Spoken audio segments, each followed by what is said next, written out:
Greetings, Stoic aficionados. Welcome back to our channel where we dive deep into the enduring wisdom of Stoicism and how it can be successfully applied to our everyday lives. Imagine yourself standing tall as an oak tree in the midst of a fierce storm. The leaves flutter and the branches sway, but the trunk remains solid, deeply rooted in the earth. This is the essence of silent resilience, a strength that comes from within and doesn't waver in the face of adversity. In this journey, we will revise the 15 rules of Epictetus and will explore how you can embody this strength, transforming your vulnerability into your greatest asset. When you reveal your pain, you might inadvertently invite others to exploit your weaknesses. While not everyone takes pleasure in seeing you suffer, it's a harsh reality that some do. By learning not to show your weak points, you can turn them into pillars of strength. Picture yourself as that unwavering oak tree. Despite the external turmoil, you stand firm, not easily shaken by the storms of life. Before we get into these enlightening principles, please remember to subscribe to our channel, hit the notification bell, and like this video if you're eager to leverage Stoic wisdom. Now let's immerse into the art of becoming stronger, showing that you are not easily affected by external or internal issues. Each challenge you face will teach you to be like the oak tree, standing resilient and acting as if nothing bothers you. This doesn't mean denying the storm, but choosing not to let the rain soak you or the wind knock you down. Through these teachings, you will learn to be the master of your own fate, firm, strong, and serene amidst chaos. By embracing this mindset, you will discover the profound power of silent resilience and become a beacon of strength in a turbulent world. Let's begin.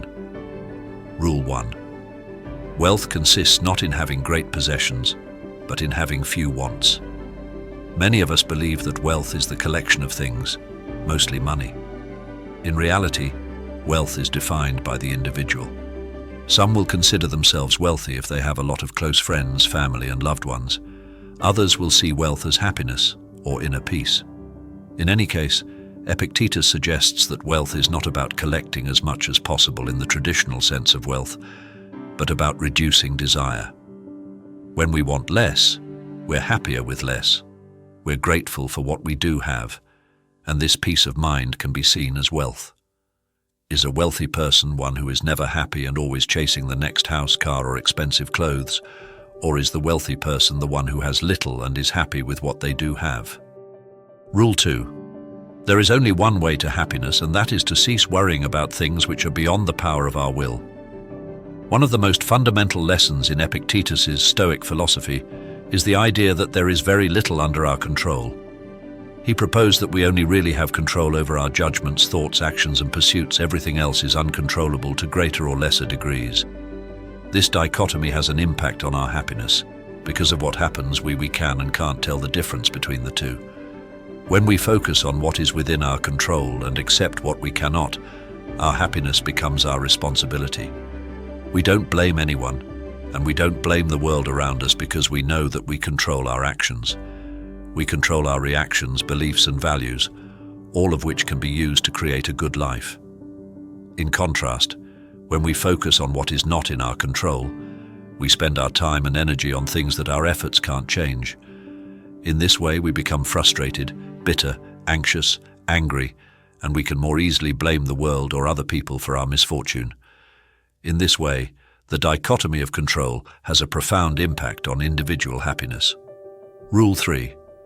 Man is not worried by real problems so much as by his imagined anxieties regarding real problems.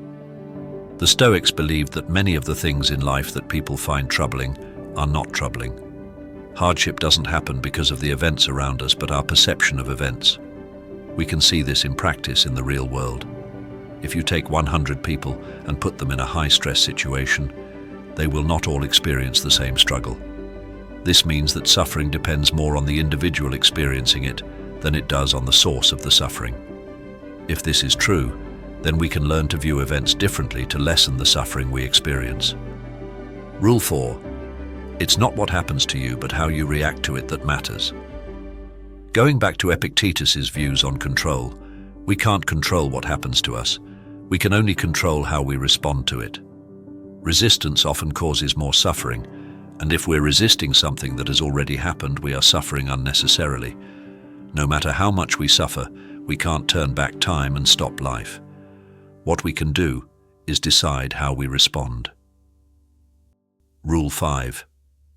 Other people's views and troubles can be contagious. Don't sabotage yourself by unwittingly adopting negative, unproductive attitudes through your associations with others. There is a saying that we become the people we spend time around. Part of this is the unconscious adoption of the views, values, and beliefs that other people rub off on us. Most of the time, we're not even aware it's happening. Epictetus could see this as part of human nature and explains the risks associated with adopting views and beliefs without thinking about whether or not they are constructive or not. Keep an eye on what others would have you believe. Our thoughts and values are within our control and are therefore our responsibility. Rule 6.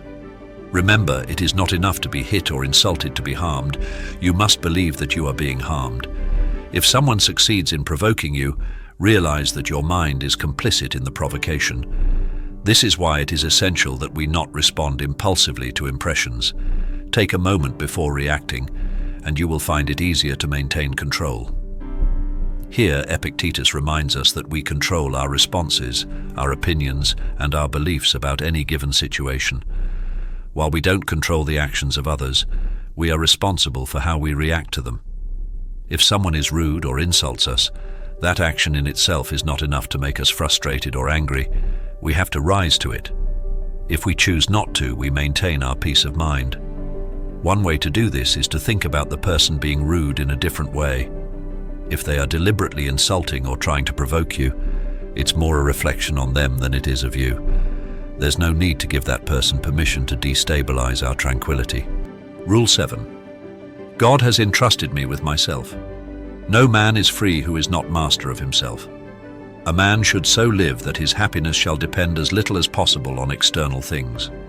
The world turns aside to let any man pass who knows where he is going. The Stoics believed that a good life comes from within. After we have learnt to accept the things in life outside the reach of our control, the weather, other people, the economy, traffic, our health, time, etc., we are left with the things within our control, our inner world. In this way, our happiness has less to do with the world around us and more to do with what's within us.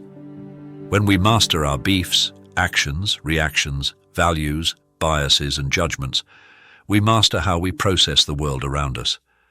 This, in turn, gives us control over our entire experience of life.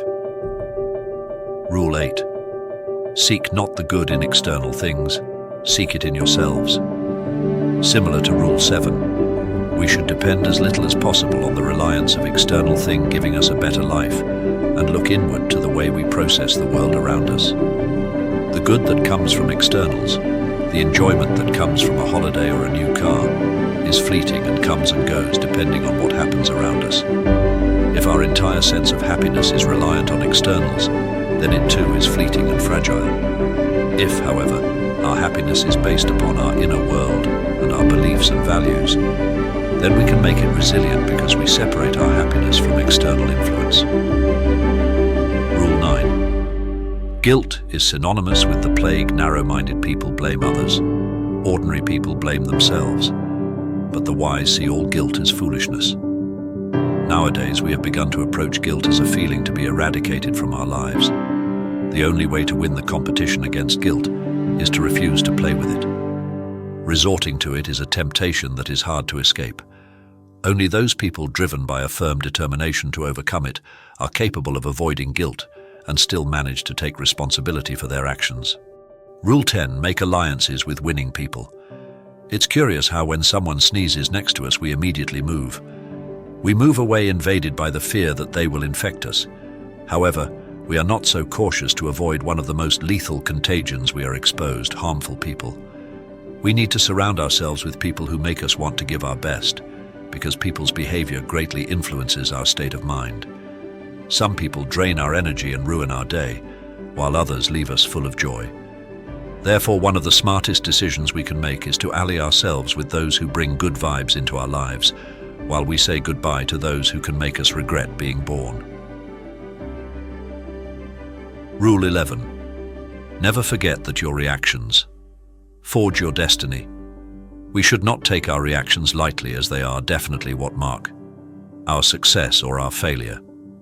Epictetus was very categorical about this. He taught us that we do not have the possibility to choose what happens, but how to manage it. Misfortune can fall upon any of us, but it is what we do from its arrival that will mark the difference from that moment on. For some people, a divorce means entering the world of depression and victimization. In contrast, for Epictetus, it is a golden opportunity to start on the path of self-knowledge. Remember that your life is not what happens to you, but what you do with it. Rule 12. Always fulfill your duty. Each one of us has a role in society and in the world, and as the sun does not need praise or enchantments to rise each morning, but it does every day, and that's final, thus just as every part of nature does its job, we must fulfill our obligations. If we are waiting for pleas or praise to do our work, we are failing both the environment to which we belong and ourselves.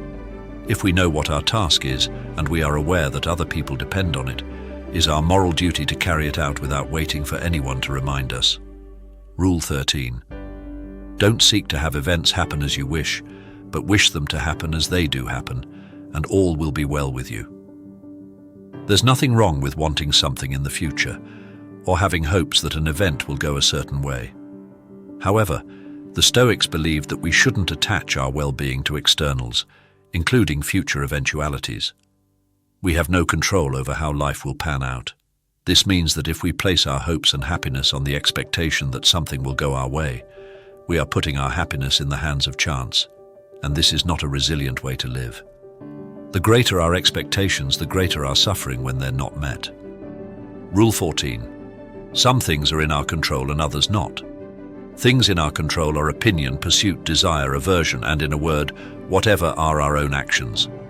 Things not in our control are body, property, reputation, command, and in one word, whatever are not our actions. The things in our control are by nature free, unrestrained, and unhindered, but those not in our control are weak, slavish, restrained, belonging to others. Remember then that if you suppose that things which are slavish by nature are also free, and that what belongs to others is your own, then you will be hindered. You will lament, you will be disturbed, and you will find fault both with gods and men. But if you suppose that only to be your own which is your own and what belongs to others such as it really is, then no one will ever compel you or restrain you. Further, you will find fault with no one or accuse no one. You will do nothing against your will. No one will hurt you. You will have no enemies, and you not be harmed. Rule 15. Incorporate humility into your life. If you want to learn something, it is essential that a person learn what they believe they already know through this phrase. Epictetus calls us to make use of our humility, especially in the realm of learning. Going through life boasting of the pride of knowledge distances us more and more from the authentic knowledge that arises from the conviction that we are completely ignorant about what we intend to learn. This way, we will look at everything through the eyes of a child, which harbor as much capacity for wonder as they do desire to learn. These quotes serve as powerful reminders of the Stoic emphasis on internal control and the cultivation of personal resilience and mental fortitude in the face of life's challenges. Incorporating this advice will provide a powerful foundation for all the other principles, reinforcing the idea that while you strive for personal growth and strong relationships, maintaining inner tranquility is paramount. This not only aids in achieving a balanced life, but also helps in making decisions that align with your true self, free from external pressures or expectations.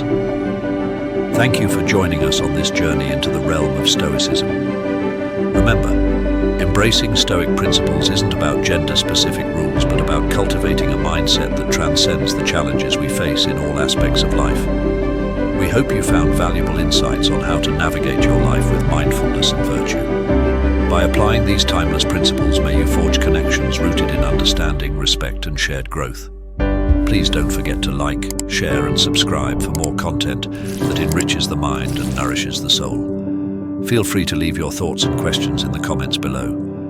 Until next time, stay wise, stay stoic, and continue your journey toward a life of purpose and tranquility.